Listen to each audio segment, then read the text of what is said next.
भारत के भारी दबाव के बाद आखिरकार कनाडा सरकार एक्शन पर मजबूर हो गई है।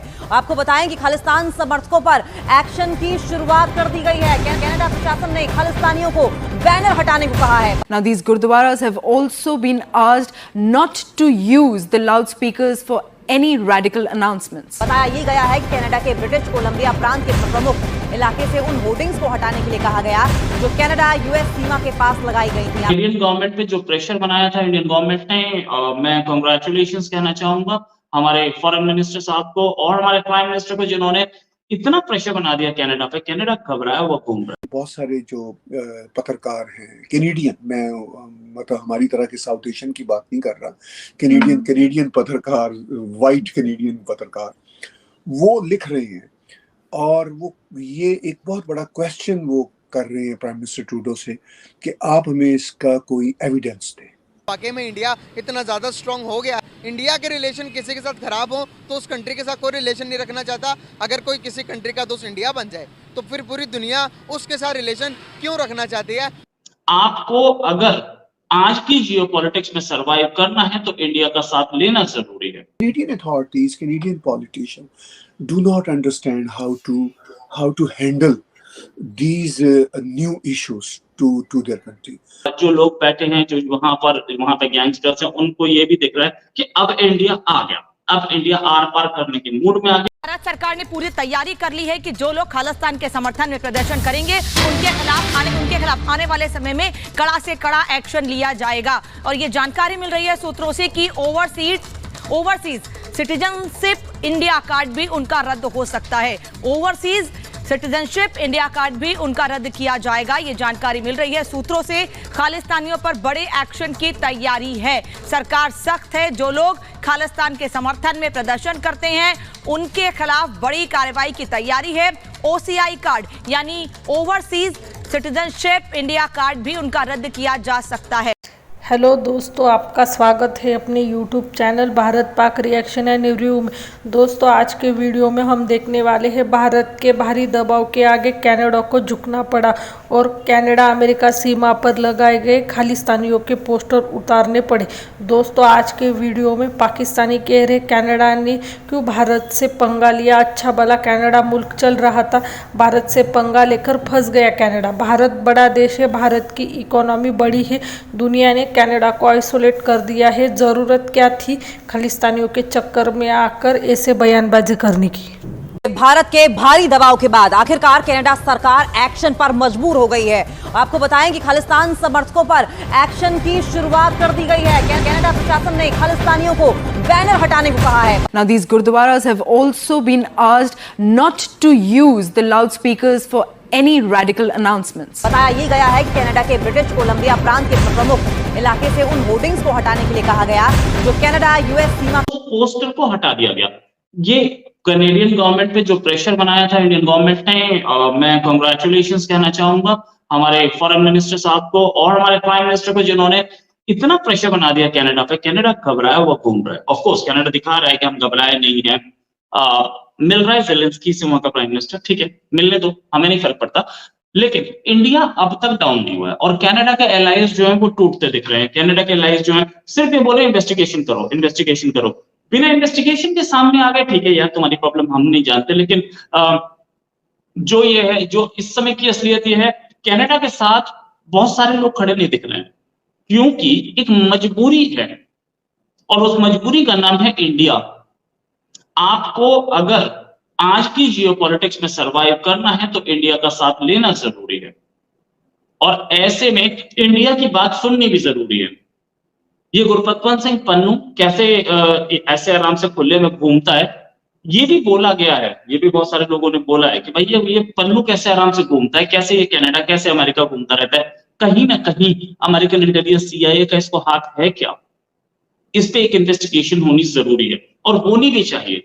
वो कैसे न्यूयॉर्क में आराम से यूएन के हेडक्वार्टर के बाहर जाके वीडियो बना लेता है, कैसे घूमता है, उसको अरेस्ट क्यों नहीं किया जाता जबकि पन्नू के खिलाफ इतने केसेस हैं।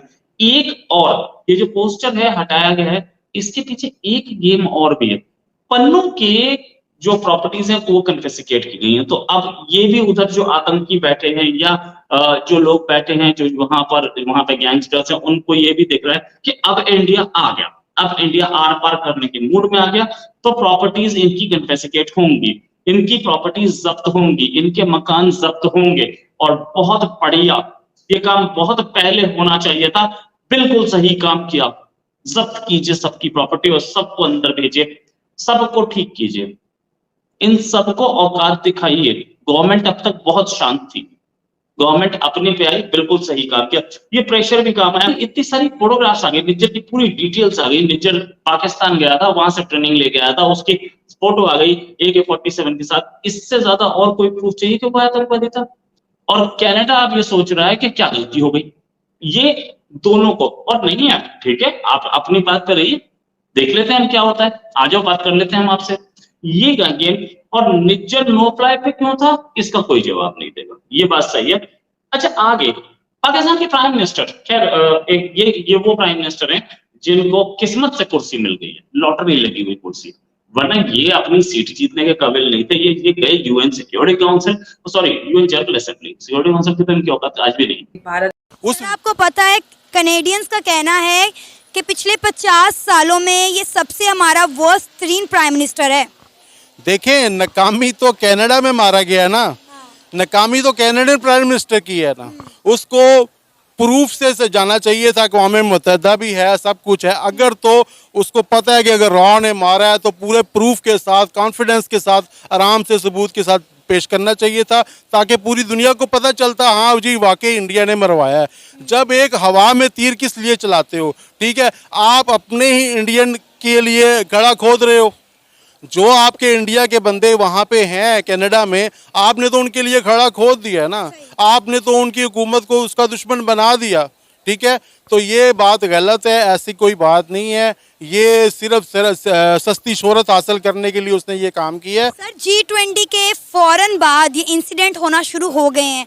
बहुत सारी खबरों के थ्रू ये भी पता चल रहा है कि इंडिया की G20 की जो कामयाबी है वो काफ़ी मुल्कों से हजम नहीं हुई, इसलिए सारा प्लान्ड था ताकि इंडिया को जो है वो डिग्रेड किया जाए, इंडिया को दबाया जाए, क्योंकि हम इंडिया को कश्मीर के मुद्दे पर नहीं पकड़ सकते, किसी और मुद्दे पर नहीं पकड़ सकते। इंडिया बड़ी तेज़ी से ऊपर जा रहा था, दूसरी पावरफुल कंट्री को ये हजम नहीं हुआ, इसलिए इंडिया के खिलाफ की सारी साजिश की गई है ताकि इंडिया को काबू में किया जाए, इंडिया को नथ डाली जाए। देखिए, हमेशा पहले रशिया नंबर 1 पे था, उसको नथ डाली, ठीक है, उसके बाद चाइना भी नंबर 1 पे आ रहा है, उसको भी नथ डालने की पूरी कोशिश कर रहे हैं। जाहिर सी बात है, जो सुपर ताकतें हैं उनसे तो हजम नहीं हो रहा ना कि इंडिया ऊपर जा रहा है, ठीक है, उनसे तो हजम नहीं हो रहा। जाहिर सी बात है, कोई ना कोई वो इशू उठाएंगे, कोई ना कोई, मगर अब इंडिया को फ़र्क पड़ने वाला कुछ भी नहीं है। ये छोटे मोटे पटाखों से इंडिया का कुछ भी नहीं होता, इन छोटी बहुत बातों से इंडिया को, वो इतनी बड़ी कंट्री है, वो इतना बड़ा मुल्क है, उसकी इतनी लोगों से तजारत है कि वो 10 बंदे उनको नाराज़ भी अपने मुल्क के करने पड़े ना तो इंडिया को खफा नहीं कोई करेगा, ठीक है। अभी इंडिया इतना स्ट्रांग हो गया है कि उसके पास ऐसी कोई बात नहीं है, ये सारा प्रोपोगंडा कर रहे हैं। अगर कोई प्रूफ है तो सही तरह अक़वाम मुत्तहिदा है, आप उसके पास लेके जाओ। इस तरह सफारतकार को नहीं भगाना चाहिए था, नहीं निकालना। वजह है कि कनाडा माफ़ी मांगने पे मजबूर हुआ, क्या वजह है कि कनाडा जो है वो, मतलब ये है, पहले उन्होंने थोड़ा सा वो इस तरीके से स्टेटमेंट दी और अब वो जब बॉयकॉट होना शुरू हुआ, इंडियंस में यूनिटी है क्या, मतलब उन इंडियन में बहुत यूनिटी है, ठीक है। और वो जो उन्होंने जो पॉलिसी की है ना, जो कनाडा ने उसको इतनी बातें करनी नहीं चाहिए, कोई ज़रूरत नहीं थी, ठीक है। अच्छा भला मुल्क चल रहा था, कोई ज़रूरत ही नहीं थी ऐसे इस तरह से कोई इस तरह की स्टेटमेंट दे के दोनों काम का। और वो इंडिया ज़ाहिर है बड़ी पावर है, बड़ी बात है, बड़ी इकोनॉमी है, उनके साथ उनके रिलेशन है, वो फिर उनको बात माननी पड़ेगी, माननी पड़ रही है। अच्छा, हम किस दिन उस पोजीशन पे, उस स्टेज पे आएंगे जिस दिन हम भी कहेंगे कि भाई अगर हमारे अगेंस्ट कोई स्टेटमेंट देगा तो हम भी बॉयकॉट करेंगे और वो लोग मजबूर होंगे। मैशत भाई, इकोनॉमी जिस दिन हमारी मजबूत हो जाएगी, हमारी टून बदल जाएगी, ठीक है, हमारे जनरल बदल जाएंगे, सियासतदान बदल जाएंगे। ये सिर्फ सबसे बड़ी बात हमारी यही इकोनॉमी है, ठीक है, और ये स्टेबल नहीं हो रही, इसको मौका नहीं दे रही। इसमें सियासतदानों का कसूर इतना नहीं है जितना मैं समझता हूँ कि जो उनको लाने वाले हैं, जो अदारों, चलो अदारों का लफ्ज़। दोस्तों, कुछ पाकिस्तानियों कह रहे हैं भारत कनाडा की वाट लगा दिया और पाकिस्तान में उनके टीवी चैनल अजब गजब रिएक्शन दे रहे और कह रहे भारत और कनाडा के बीच न्यूक्लियर वॉर होने वाली है। दोस्तों, भारत वर्सेस कनाडा विवाद का सबसे ज़्यादा फायदा पाकिस्तान उठा रहा है। पाकिस्तानी केयरटेकर पीएम यूएन में कनाडा का समर्थन करते हुए कह रहे हैं भारत एक दहशतगर्द रियासत है। भारत पाकिस्तान के इंटरनल मामलात में भी ऐसे ही दखलंदाजी करता है। हम यूएन और दुनिया की तमाम कंट्रीज़ को यह बताना चाहते हैं भारत विश्व शांति के लिए धोखा है।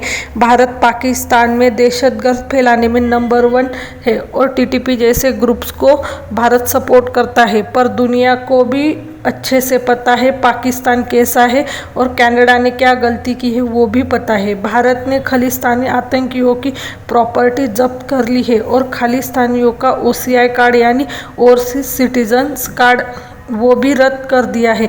भारत ने खालिस्तानियों की नाड़ भारत से काट दी है और कनाडा अमेरिका बॉर्डर पर बसा ब्रिटिश नामक जगह से खालिस्तानियों के पोस्टर निकाल दिए हैं और कनाडा के गुरुद्वारों में माइक से कोई भी घोषणा करने पर पाबंदी लगा दी है। भारत के दबाव के आगे कनाडा को झुकना पड़ा और खालिस्तानियों की अच्छी ठुकाई कर रहा है कनाडा। दोस्तों, आज के लिए बस इतना ही। अगर आप हमसे जुड़ा रहना चाहते हैं कृपया हमारे चैनल को सब्सक्राइब करें, शेयर करें, लाइक करें। जय हिंद, जय भारत।